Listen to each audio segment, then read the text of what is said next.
pre-season safety days are much the same. We hold them each spring, right before we start to get really busy again, because historically we know that when we get busy, more people get hurt. Why? Because when we're under the pump, heads down, trying to get through a mountain of work, we're more likely to rush. When we're up against hard deadlines, we get tempted to bend our rules and take shortcuts. It's not worth it. We can't let the pressure get to us.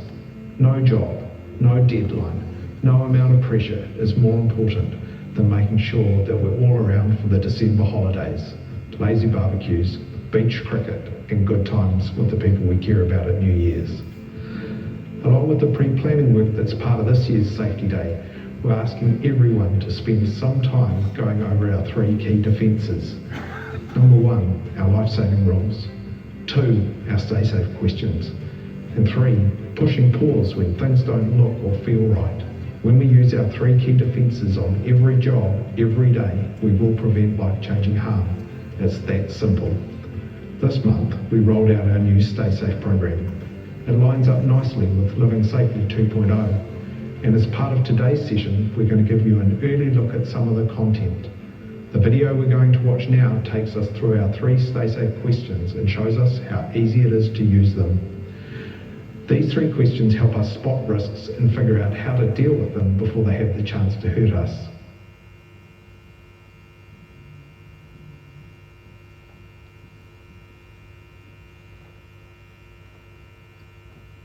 You're probably familiar with the Stay Safe questions, but do you know how to use them to manage things that can hurt us on the job?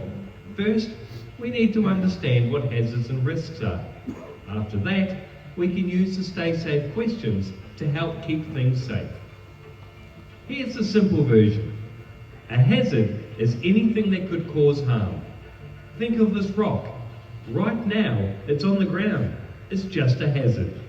A risk is the chance injury will actually happen. That rock is now suspended in the air. There's a risk it might fall on someone. When there's a risk someone can be hurt, we must do something to make it safer. Let's break it down with a few more examples. Take underground power services. They're always a hazard. They carry electricity and have the potential to cause serious injury. But if no one's digging near them, there is no risk. The hazard is still there, but no one is exposed to it. Now imagine someone starts digging without checking for underground services. Suddenly, that hidden hazard becomes a real risk. A risk of electric shock or worse. One risky action has turned a quiet hazard into a dangerous risk. Let's look at another familiar example. Working near traffic. Cars on the road are always a hazard. They're fast and heavy. But if you're safely walking on the footpath to grab a coffee, there's very little risk. You're separated from the danger. But if you step out onto the live lane, the risk becomes real. Without effective traffic management, one distracted driver is all it takes for something to go seriously wrong. Here's the good news. We can manage that risk. We can use traffic management to slow traffic down and keep it away from our worksite. The hazard doesn't go away, but the risk of someone being hurt is greatly reduced. Let's say there's an excavator on your worksite. Even when it's parked up, it's a hazard. It's big and heavy, but the real risk kicks in when the excavator starts operating. Now there's blind spots and potential for someone to be struck or crushed. If someone walks into the machine's danger zone, the risk of injury or death becomes very real. So, how do we manage that risk? Talk about the danger zone around the excavator. Only those who need to be there are allowed inside. Use spotters if the operator's visibility is restricted. Stay in radio contact with the operator. No one is to approach the machine unless the operator says it's okay. Remember, the hazard, the excavator, doesn't go away, but by putting the right controls in place, we reduce the risk of anyone getting hurt.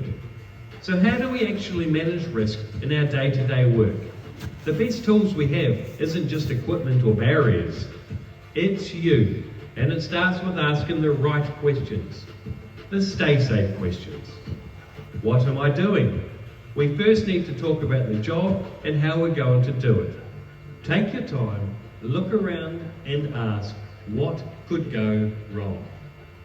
Look at the hazards on the job, and if there's a risk we can get hurt, how can we do it safely? What controls can we put in place to reduce or remove the risk of a hazard causing harm? When we push pause and ask the stay safe questions, we can stop a hazard from becoming a risk that can hurt us. It's that simple. If there's a risk a hazard can cause harm, then we have to do something about it. And that's how we keep ourselves and others safe.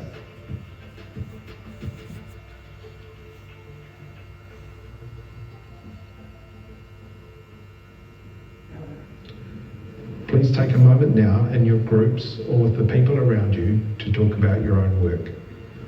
What are the things on your job that could seriously hurt someone if we don't manage them?